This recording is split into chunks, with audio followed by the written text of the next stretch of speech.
Let's bring in the panel. Our good friend at the Daily Caller, Reagan Reese, going down our Texas correspondent from the Blaze, the host of Sarah Gonzalez Unfiltered, Sarah Gonzalez, and new to the show on a community release program that required him to appear on the Sean Spicer Show for the first time. Good friend, longtime buddy, Rich Lowry from the National Review. Rich, welcome. Good to see you. Thank you. It's just a youthful indiscretion, I assure you. We won't get into the charges, but I appreciate this. Under the Trump DOJ, you can work off your penalty. He was like, do hard time, or you go on will be on my way soon. He's like, you go on Spicer's show for 46 minutes and we'll wipe out the record. And I get it. All right. Rich, you're new. You've seen a lot of these shows. State of the Unions. You've analyzed them both from both sides. What was your takeaway from President Trump's historically long speech? It was very Trump. In terms of Trump performance, I think is A+. I think he'd believe he's at his best when he's boosterish, when he's saying how great things are, when he's saying how great people are, when he's introducing people who've done something wonderful, and there was a lot of that. And he was generally in an upbeat mood, and I think his shots at Democrats were generally pretty effective, especially that moment obviously had been thought about well in advance when he cornered them on will you stand up for the proposition that the U.S. government should be primarily about advancing the interest of U.S. citizens over illegal immigrants. And of course, Democrats, one, they consider it a gimmick and don't want to be cornered by him. Two, that's something that makes them uncomfortable. So I really, that put a pin on an important aspect of the immigration debate. But the fact is, these speeches, I'm not sure how much they've mattered for a very long time. And I don't think this is going to move the needle in terms of the midterms one way or the other. Look, I agree with you. I don't think people go vote because of a speech. And I've been saying that all week. You and I are simpatico on this. It was a good speech. There might be a sugar high, but I do think it sets the table. And here's why. Sarah, Rich mentioned it, this big moment, that moment where he got up. I want to play you guys this. It is already an ad, a 7-figure ad. Let me just play for you what this group has put out, and then I want to get you to react to it. Take a look. If you agree with this statement, then stand up and show your support. The first duty of the American government is to protect American citizens, not illegal aliens.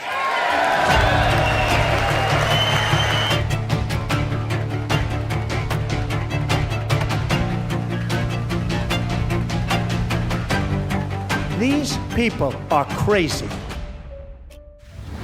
All right, Sarah Gonzalez, let me give you my take first, and then I want to know if you agree with me or disagree. I think Democrats that I talked to initially were like, oh, it's about immigration. I disagree.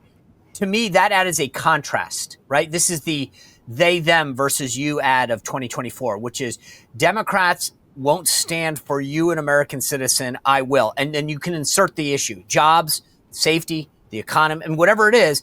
I think that what's so great about that ad is that it's going to get played forward as elections aren't just about do you agree or not. These aren't referendums on Donald Trump. There's also choices, right? Mm-hmm. Yeah, you're absolutely right, Sean. I completely agree with you. I mean, the contrast between the Republican Party and the Democrat Party, used to be, we all agreed that this country was great. We all agreed that we wanted it to be the best that it could be. We just disagreed on how to get there. Now you have a party that openly sits when, Donald Trump says that. It's a stark contrast. And I don't disagree that it's not going to bring someone to the polls to vote, but I do think that it will make someone think twice on whether or not they choose which party they choose to represent their best interests. I mean, if the Democrats cannot even admit that, Americans should come first, what are we doing here? And I think that it was very smart of the president to do that. I would also say that, the Democrats for so long, you're right. I went and interviewed people at that Joy Reid, Democrat protest or whatever. There were people out there and I interviewed them. And, as much as they wanted to say, oh, well, we believe that the illegal criminals should leave too. We just disagree on how we get there. The Democrat Party leadership just showed that actually isn't what they believe in. They just believe in protecting illegals and America last. And I'm glad that President Trump, just showed that stark contrast. I think it's important for the American people to see. Did you score an interview with one of the frogs? I'm not going to be impressed with your work. No, I didn't get the I want to get to an interview with one of the frogs. I got a cat. I did get a cat, but I didn't get the frogs. All right. I love, for those of you who don't get what Rich Lowry is referring to, they had this, it was a freak show, to be blunt. Of an alternative State of the Union where they had cats and what else? Like a lizard? Giraffe. They had a giraffe. It was an embarrassment. But to your point about interviews, Reagan Reese, You at the Daily Caller sat down yesterday with James Blair, Deputy Chief of Staff, who oversees all things politics. What is their reaction? What do they think this did to move the needle or not? Oh, they're very happy with how the State of the Union went. And one thing I think that is notable about the president's address is how much he used the teleprompter. And there was one moment in the address where you could hear the Democrats screaming at him, trying to interrupt him. And you see Mike Johnson stand up behind the president, and the president does not flinch. He keeps his eyes glued to that teleprompter, and he keeps going. He doesn't break and start yelling at the Democrats. And that was a really key moment to me to show that the president, whatever they said to him, they wanted him to stay on message. They didn't want him to get in a screaming match back and forth with Democrats. He really did not go after the Supreme Court, which I think was 100% intentional. And so talking to James Blair yesterday, one thing that became clear to me was the State of the Union was really a way to propel them into 2026. It was a concise message. It is a concise platform moving into the midterms. And I think that's something that the GOP largely has been missing. There's been some restlessness over the past few months as we go into the midterms with President Trump and his administration and with Congress. And President Trump last night, or at the State of the Union, really laid out what they are going to campaign on going into the midterms. And I think it's their strongest message. And so the goal of the State of the Union was to really draw contrast to President Biden's administration. That's what James Blair told me. And that's something that they're going to continue to build on, that they want to remind people how bad it was under Democrats, how much progress President Trump has made, and how much more progress they can make if they keep them in office. See, Can I add something to Reagan's point? Yeah. 100%. I think you're totally right, Reagan. And I would add to that the contrast of President Trump having this vision, having this agenda, and the Democrats whose only agenda is Donald Trump bad and whatever he says we're against. I think it's very telling to the American people. Yep. They have no vision. It's no vision. They just hate the guy. That's it. That's their entire platform. Well, and that's exactly what I was going to say, is that what last night or what Tuesday night was to me is a roadmap. Here's what we've done. Here's who they are. And basically saying to every rank and file guy, follow the roadmap. Draw a contrast between their weirdness. I mean, to Rich's point, I mean, they're literally standing there with giraffes and cats in suits like it's a big furry convention. And like, we have a vision and we're getting things done. Small businesses are the backbone of the American economy, but getting funding from big banks has always been a challenge for small businesses in particular. Of the 36 million small businesses that right now exist in the U.S., over 70% say that they would love more capital. Maybe they want to hire people. Maybe they want to expand. Who knows? But the bottom line is they need capital. They need to grow. And right now, Cardiff is the largest privately held small business lender in the U.S., having funded over $12 billion. It's a B with a billion. Since 2004. Their application takes less than 5 minutes. They can get you same-day credit. Banks try to lock out small businesses. Cardiff is the key if you are small businesses. The big banks may not want to approve the loan, but Cardiff does. If you've been in business at least a year and are pulling in $20,000 a month in revenue, apply for up to $500,000 in same-day funding at Cardiff.com. It's CARDIFF, Cardiff.com/Spicer. That's Cardiff.com/Spicer. I want to play for you, though, like, and as loyal watchers will know, it's not often that I actually play CNN clips, but I want you to hear what David Chalian, who's basically a tool of the Democratic Party, if you don't get that, Google him in the 2012 cycle, but this is their political guru explaining the speech, and I want you to hear a key raise, and then Rich Lowry, here's what I want to touch on. Anyway, let's play the clip, and then I'll give you what I want you to touch on, hopefully. And look at the growth President Trump made over the speech. So pre-speech, it was 54% of speech watchers said his policies will move the U.S. in the right direction. After the speech, that number goes up 10 percentage points. So Donald Trump made some progress with people watching the speech from their pre-speech expectations to what they saw in the speech itself. And that 64% number, that's pretty much in range across all of his State of the Union addresses. In his first term, last year, the joint session, that's about what we've seen. Is roughly 2/3 have walked away from his speeches thinking he's going to move it in the right direction. So a lot of red meat for the base. Yeah, there's no doubt about that. If you're a Republican on the ballot in 2026, I think you leave this speech being as happy as you could possibly be, that he sort of stuck to the script on the economy. He gave red meat to the base on immigration, and they can leave the hall tonight and sort of take that out on the campaign trail. Okay, Rich Lowry, that's the key. The thing that he said at the end. Sarah Gonzalez had this race not far from where the Blaze is down in Texas, Senate District 9. Massive enthusiasm gap on the right. Republicans weren't fired up. I think what last night was a lot about, and Reagan touched on this, was getting the base fired up. Trump's not going to be on the ballot. Here is what you need to get fired up on. And if you heard that speech and said, yes, I'm willing to go out and fight. I'll put a yard sign up. I'm going to make a phone call. I'm going to the polls. Is that to me was the mission accomplished moment. Getting the guys on the right to say, we have an agenda. It's working. Go fight for it. Yeah, so the extent the speech matters and it helps in that regard, it's great. The problem is, Sean, I don't want to be jaded and fatalistic, but we've seen over and over again popular presidents with their own parties trying to go out and campaign in midterms. Obama tried to do it, Trump tried to do it in 2018. It never works. It's never transferable. So I think this turnout gap is going to be a big problem for the party regardless going ahead. And also to sound another fatalistic note, I'm not sure it matters how much what you're saying about the economy matters. The economic conditions matter. So the thing that's most important for Republicans in this midterm is if Besant's right, if Trump himself is right, and we are beginning to experience an economic boom such that by November, people will have felt even more, it's happening, but felt it even more that their real wages are increasing. Their wages are increasing more than the increase in prices we've seen, mostly under Biden, but a little bit under Trump. If that happens, you could take the edge off of what seems to be a Democratic advantage going into these midterms.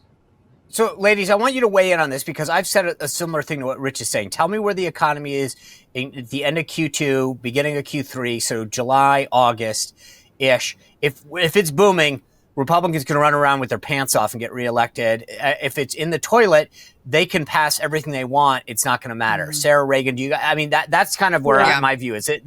We pushed all of our chips over the economy side of the table and said, this is it. We passed a big, beautiful bill, right? Or is there something that you think could run counter? It's the economy, stupid. I mean, it's just that simple, right? Of course, it's the economy. It's what people feel the most pain or non-pain on. It's what moves the needle for independence. I think it really is as simple as that. I'm kind of curious with this affordability messaging. This is one thing. I asked James Blair, what is the top line going into 2026? And he told me that they want to make life more affordable for working families. And so it's this messaging that we have made improvements, but we're not done yet. And I think that's the one thing that President Trump struggles with when he's on the campaign trail. I think there's very different messaging almost between Vice President J.D. Vance and Donald Trump. We see Vance and other cabinet officials ask for more patience with the American people or ask for patience with their economy and that they're going to deliver more wins for them. And then we see President Trump really boast about the progress they've made on the economy. And I do think that they run this risk of falling into that same trap, of course, that President Biden and his administration ran into, which is trying to convince people that the economy is better than they really feel like it is. So that's the struggle. And I really do think also, to your point, Sean, we've really heard the administration say, like, just wait, the economy is going to be booming. Just wait, the economy is going to be booming. And it really does feel like this all or nothing, where they've put a lot of emphasis on the fact that things are going to turn around in a few months and you're going to feel great when you get your tax returns. And I don't know if there's a backup plan for if that does not work out. Well, let me just tell you that there is no backup plan. Look, as I said, I was hedging. Well, look, the thing that's different, and Rich, you tell me, because I think one of the differences, Biden was rolling a rock up a hill. He's like, the economy's getting better, and it wasn't. We were like, I walked to, right? The difference with Trump is that he does have a case. I am a cheap, frugal New Englander at heart, right? When I go to the grocery store, I will walk 10 minutes to save 2 cents on like an item if I go, oh, it's cheaper at Giant than Safeway. Or I will drive 2 extra blocks. I joke with my mom all the time. I know she hates that I'm saying this, but she'll drive an extra 30 miles to save 2 cents on gas. Totally, And when I drive now, I go, it is getting cheaper. Things are going down. Now, is it where it should be, when Trump came in office or left office the last time? No. But this is, to Reagan's point, the message should be, we're making great progress and there's a lot more to do. And if they can get that, I think people buy into it, Rich. Yes, I'm not like you. I won't drive out of my way for the extra 2 cents, but my wife will be so pissed at me when I don't, when she doesn't realize I haven't. But look, I think that's absolutely right. Biden conditions were getting worse, and he was saying they were great. Here, conditions are getting better, arguably. But to Reagan's point, Trump never says, right, Sean, things are okay, things are getting better, just give us a little more time. Things are the greatest ever, right? Always. And that kind of attitude has worked for him throughout his entire adult life. But the thing that I want the Trump team to understand, not the Trump team, because your point, I mean, JD gets this, and obviously James Slater, is if you declare, like, the problem that he's having on the border is that he did it. Yeah. Like, he accomplished it. And part of it, people pocket things. And if you tell everyone, hey, the economy's great, they go, oh, okay, then what's next? Yeah, I was just privy to some polling. Immigration is just, it doesn't count as an issue anymore. It's disappeared. Yeah. And 12 months ago was one of the biggest, most important issues in the country, and it's because the border's closed. Mission accomplished. I think that the American people are willing to give him grace if he points out to them. I think it's a very good argument that it took 4 years for Joe Biden to crash everything the way that he did. It's going to take a little bit longer than 1 year to be able to fix it. I think that the American people will show grace in that moment. And I also would point out there's a notable difference with the Biden administration gaslighting you. When you're feeling all of this pain, gas is high. The price of eggs is out of control. You're feeling it. And the Biden administration is telling you, yeah, right, that's not happening. Don't believe your lying eyes. I think there's a very big difference in the gaslighting that administration did and President Trump saying, like, hey, things are great again. Now, is he exaggerating a little bit? Yes. But I do think that is a notable difference that the American people feel. Can I jump in too? I want to add, I asked James Blair yesterday in our interview, how do you motivate happy voters? Let's say everybody is so satisfied with the president, because he mentioned in our interview that they're starting to see some optimism tick back amongst the American people. And one thing that's really key to the administration's message moving into the midterms is drawing off of Joe Biden and his administration. And they're really trying to create a stark contrast and to remind people of all of that pain that they went through. And I think that's really interesting, because I think that post 2024, there was kind of this idea that you couldn't talk about Joe Biden anymore, and that eventually that message was going to be stale. But it's something that they're trying to squeeze that last juice out of and really see as the message in 2026. And I don't know if I have any strong opinions on whether I think it's going to work or not, but I'm interested to see whether it's going to work or not. Well, first of all, I want to say this. That's an awesome question, because you're absolutely right. When people are complacent, they don't get motivated to vote, right? People get motivated when they're scared, right? So there's a threat that they face, or they're pissed and they want change, right? That's and Democrats are pissed and they're scared that Trump's actually getting stuff done. So I think that's the difference. And I think I'm so glad you asked that question, Reagan, because when people are complacent, I mean, when you're happy, you don't change stuff, right? And that's the whole thing. Even marketing people know that with one product versus another. If you're happy with it, you don't go out, you go to the same restaurant every time. If the service is good, the food's good, you go, good. It's only until you have a bad experience sometimes that you go, I need to change horses. I need to go somewhere different. I need to try something new. I think this is the key to this whole thing. How do you get the base motivated? And this is to Rich's point about immigration, when they're like, oh, cool, you solved it. Right. And that's where Trump needs to say, and I agree with you, remind people how bad Biden was and how scary this freak show is. And that kind of brings up the next point. Rich, you mentioned the Lions, the Tigers, the Bears, that they like. Just talk to me. I mean, this can be a choice, not just a referendum election. How much should it be? Hey, look at who would lead them. These are the clowns that would be in charge. Like, they didn't sit for you. I mean, they sat for Americans. They didn't get up. Hakeem Jeffries is feckless. I mean, how much of the messaging should be drawing out who the alternative is? Yeah. So the polling I've seen suggests that actually blaming Biden is not working so great anymore, and it's more the Democrats don't have a plan, and or if they do have a plan, it's too far left. So I think going back to what we were talking about with that moment where they wouldn't stand to say the U.S. government's first priority should be U.S. citizens, that really plays into that message. So, but again, Sean, I think we're talking about taking the edge off what's going to be a Democratic advantage. What Republicans can lose 2 net seats in the House And the tradition, the history of midterms is a president said about 50% approval and loses 10 seats in the House. So I think it's really a strong likelihood Democrats take the House. But we want to hold down the margins and hopefully hold the Senate, and then maybe you can have the whole shebang again in 28. Although that's obviously get way ahead of ourselves. Yeah, I mean, I do think that one of the things that history has never taken into consideration is the massive amount of midterm redistricting that's happened that's shored up a lot of these seats. And that's made that playing field. But let me just ask not 26 seats to lose anymore, right? Like in 2018. Right. I mean, that's the thing is that there aren't, right. That's the issue. Yeah. Used to be like a 50-seat swing. There's only about 27 seats in play. So the shift can't be that crazy.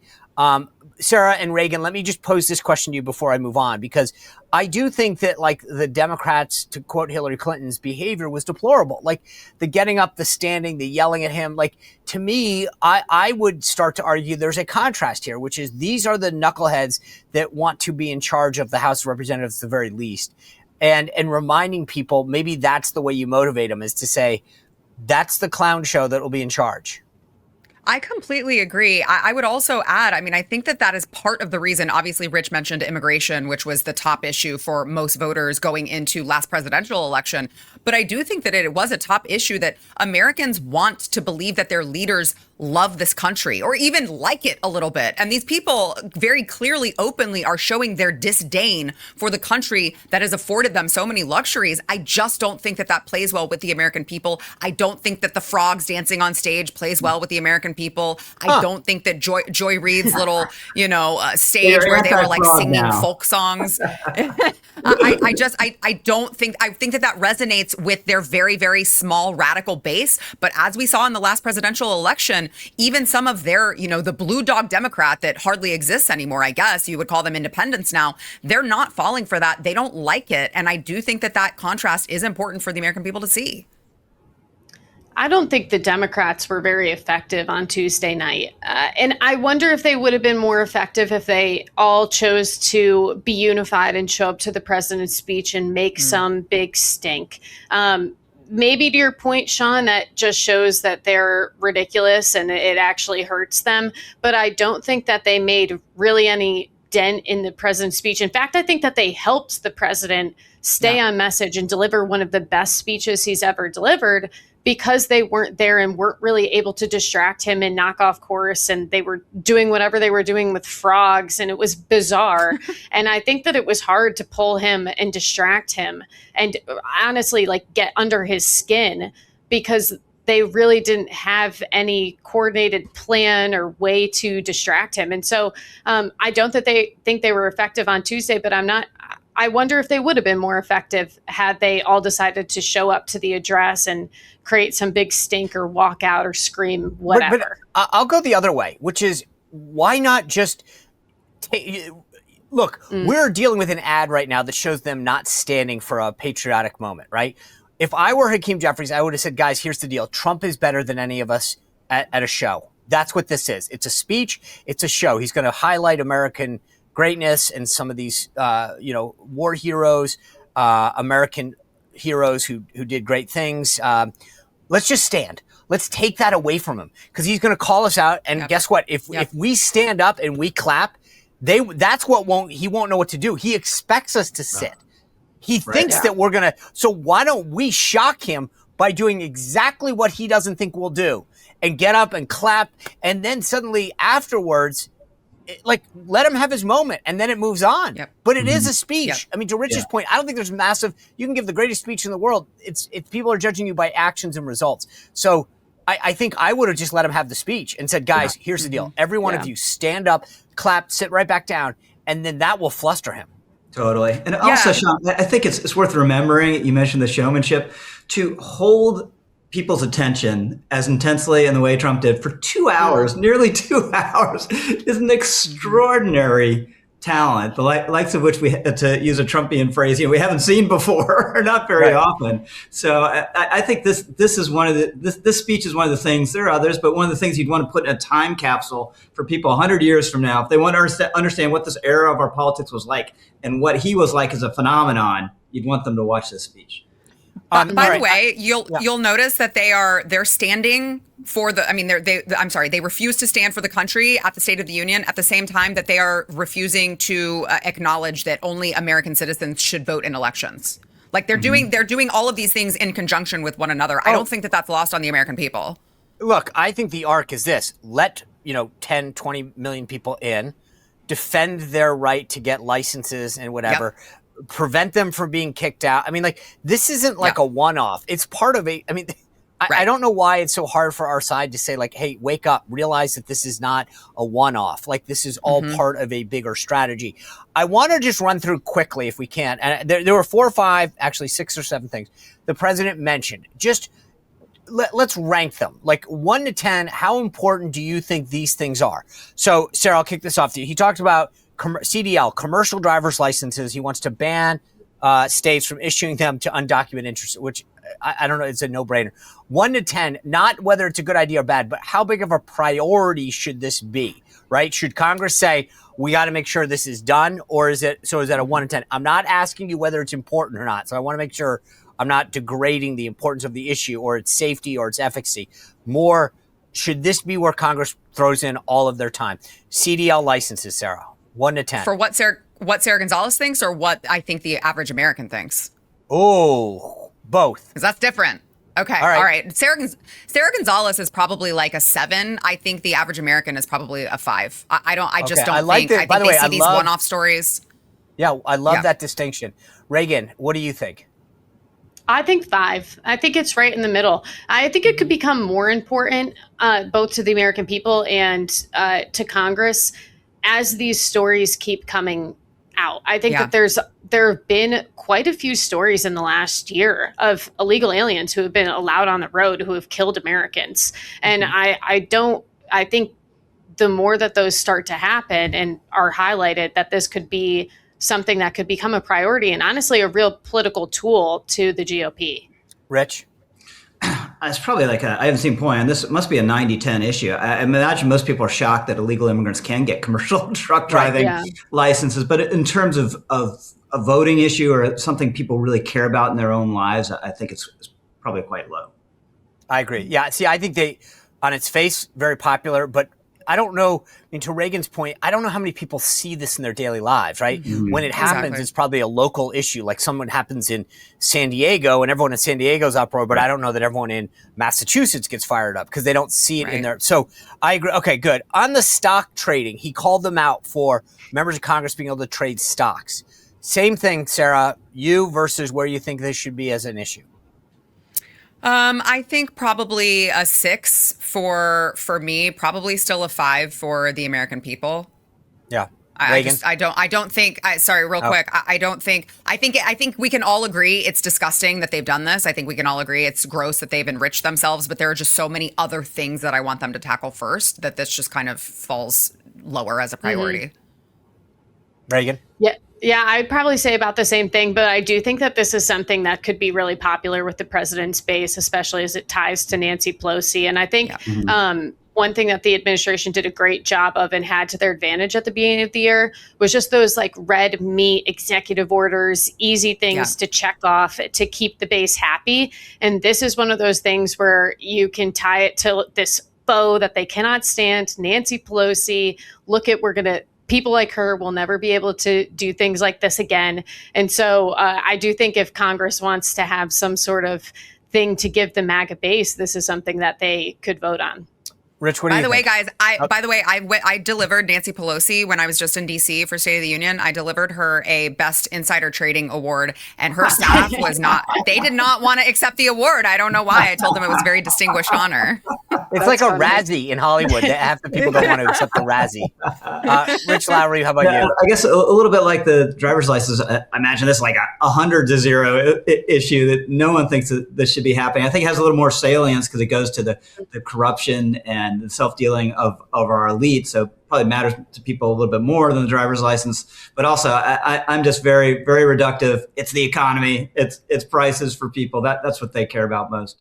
All right. Well, one of the issues that I think could resonate a little to Rich's point is this idea of most favored nation pricing for drugs. So we don't pay more than any other country. So all these really popular drugs, a lot of which people are paying for out of pocket, we get lower drug. That's a great message to sell to people who are spending money. Sarah, he's asking Congress to codify that, to make sure that that isn't just a Trump executive order, that that actually stays in law. Would that sell? I think so. I think so. The same way that Obamacare sold the American people when Obama promised that he was going to change the healthcare system all those years ago. Obviously, we've seen that hasn't turned out the way that he promised, which is, of course, what we were all yelling at the time. But I do think that Americans are feeling the pain with specific regard to healthcare. Now, will the Democrats ever give him credit for it? No, I don't think so. But all the rest of them, other than the radical Democrats, I think the rest of America sees this. They're concerned about healthcare prices. They see their premiums going up. They see how much they're paying. And to hear that America is paying more just because we're a more wealthy nation, I think that resonates with them. I think that they feel like they're getting the raw end of the deal. And I do think that is going to drum up some more support. Reagan? Yeah, I'm going to put this at a 7 or 8. And we saw the administration highlight this during the president's speech, where they brought in the one American who was going through IVF treatments and couldn't afford the treatment for it, and then under the president's executive order was now able to. And so I think that this is one very important to the administration and something they're going to campaign on. And I think it's something that is going to be important to the average American. Yeah, I think this is that bucket. Yeah, this is something that matters a lot to people. And I think that some of the deals they cut have been very good. And it makes sense to, you reduce the price of the drug, but then you take measures to make it easier for consumers to buy them directly. So the price is lower, but the pharmaceutical companies aren't losing because they're selling more. And I think this is some of these obesity drugs. It's a very good phenomenon. I'm just very wary of doing anything that would fundamentally harm our pharmaceutical research, which is one of the glories of this country and has produced miracle drugs that have lengthened our lives and improved our lives. But this is something clearly people really care about. We vote every single day with our wallet. The best example I can tell you is the folks over at Patriot Mobile. These guys are fantastic. They're not just a great company. They provide top-notch wireless service. They use all the same stuff. So AT&T, Verizon, T-Mobile. They get you international roaming, hotspots, all that kind of stuff. You get to keep your phone, all the kind of normal stuff, but you actually are part of an activist company. You've heard them on the show before talk about giving to Second Amendment groups, veterans organizations, pro-life organizations. Instead of giving your money to a big woke company that's using all your money to fund crazy leftist stuff, have a great cell phone service with top of the line U.S. customer based service, but know that you're actually having those profits go to great causes that are helping align with the values that we all stand for. Take a stand today. Go to patriotmobile.com/Spicer or give them a call at 972-PATRIOT, patriotmobile.com. And guess what? I'm going to give you a deal because I feel good this week. 1 free month. That's it, Patriot Mobile. Honor that. Everyone who calls 972-PATRIOT or goes to patriotmobile.com/Spicer gets 1 free month on me. That's right. I'll work it out with Glenn Story, the CEO, but I'm telling you guys right now, a free month. That's my gift to you this week. Maybe they offered it too, but who cares? All right. I got 2 more things that I want to run through before I pivot. One is he talked about like healthcare subsidies. So right now we subsidize health, everyone. And so Trump said, hey, let's just send you a check. I mean, this gets back to the fundamental idea. Do you want to use it to help pay your premiums? Maybe you pay for out-of-pocket drugs. I actually like this idea because it actually adds a dynamic of capitalism into this. I think we should overhaul all of healthcare, but that's not going to happen. In the interim, I think allowing people to purchase more, having more purchasing power, forces doctors, insurance companies to pay more attention to consumers, which is unbelievably lacking in the industry right now. And again, getting a check that maybe it's got to be in a health account that you get, so you can't just squander it. But Sarah, I actually like this idea. I do too. And I don't know how much you know about my background, Sean, but I'm actually kind of an insurance nerd. I used to own a health insurance brokerage firm. So for me, what I saw was that the health savings accounts, when the insurance companies came up with that concept and they said, you have this amount, it sits in an account, you choose how you spend it. It gave the patients, all of these patients that were going to these doctors, that so far they had no idea how much the insurance companies were paying for all of these because they never saw it. They just gave them their insurance card, they paid their copay, and they went on their way. I think giving all of the patients in this country more eyeballs on how much money is being transferred really wakes them up. It's a wake-up call for these doctors' offices, because if the patient can go to the doctor down the street, if the patient can go to the pharmacy down the street and get the cost cheaper, they're going to pick that. So I love it. I think that it's very, very smart. I saw a change in consumer behavior whenever the insurance companies came out with the health savings accounts. And I think these would operate in, the same way to wake up these patients on how much they are spending so that they can be cost conscious as well. I think it's a really great idea. Reagan, what do you think? Yeah, I think it's important. I think that any time that you can highlight some sort of solution on the healthcare front, especially as the Trump administration, is important. I've been having conversations with just different strategists and people in the GOP about also how they're marketing the big, beautiful bill. I don't want to give away my story, but if you've noticed, there's been a change in messaging on this. And they've talked a lot about how the Democrats will always hammer Medicaid and they're a broken record about it. And finding things in that similar vein that the GOP can really hammer and kind of make key issues and feel like they're delivering for the Americans on that front is going to be something that I think you're going to see Republicans start to lean into more. And so maybe this is part of that solution. Yeah, I agree with all that. I agree with all that. It's worthy reform. I think there's limited appetite to actually grasp the nettle on this and pass anything. But at least having something to talk about is a better place than the party's been in a while on health. All right, I want to get to two more things before winners and losers. Real quick, I still believe, with respect to Iran, the president gave it short shrift at the speech, which would make sense because you don't want to be talking about something not that popular. I still think the president of the United States is going to do everything he can to get a deal. The media thinks that somehow he's firing missiles and we're going to go to war. I have a higher likelihood that we end up with a deal with Iran than firing a missile. Rich, do you agree? These are so hard. I've gone back and forth the first time with Iran and the Maduro raid. I think it's a little more likely he ends up hitting them in some form or another, but you don't know. I'm not sure he knows, right, as he decided yet. But if I were the mullahs, I'd be doing everything I can to try to get a deal and at least string this along. Sir, you know what? We got a lot of oil and gas resources. Would you like American companies to have some of them? Whatever it is. I'm with you. Yeah, because making the Maduro bet, I'd be really nervous about making the Maduro bet if I were them. I agree, and this is why I think he ultimately, but he also understands that he does not want, there's a difference between a snatch and grab and the fallout from Iran and politically, and he does not want to go into a midterm with that hanging over his shoulder. Either one of you guys disagree with that? No, I don't disagree with that at all. I mean, this is a president who historically he has not liked that type of military action, so I don't think that this is any different. And by the way, he did write The Art of the Deal. So as much as the Democrats don't want to admit it, he is a great negotiator. Yeah. I'm telling you, that's what everybody in D.C. is so reflexive that we scrambled F-22s to Israel. We moved the Ford carrier group in there. I've been around this guy. He does not want to deal. He does not want to own it. He does not want to own it. This is about art of the deal. Ratchet it up to 10 and agree on number 3, right? You scare the crap out of them. Before we get to winners and losers, I got to ask everybody, what's going to happen in Texas? I think, and I'm going to save Sarah for last.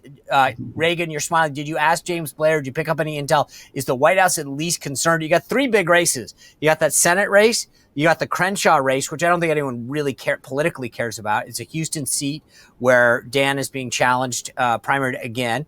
And then you've got the Gonzales seat. Is anyone at the White House at least worried about Texas, Reagan?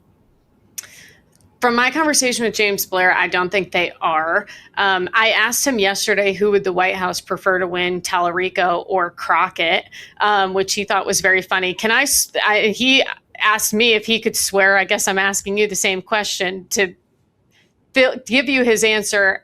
He told me that they're both full of and he's not sure who is more full of and so it's hard for him to decide. But I personally think if you ask the president, they would love to see Jasmine Crockett. Oh my God, 100%. And I think if she became a Texas senator, honestly, as a gift to the White House, I asked President Trump about Jasmine Crockett in the Oval Office a couple months ago.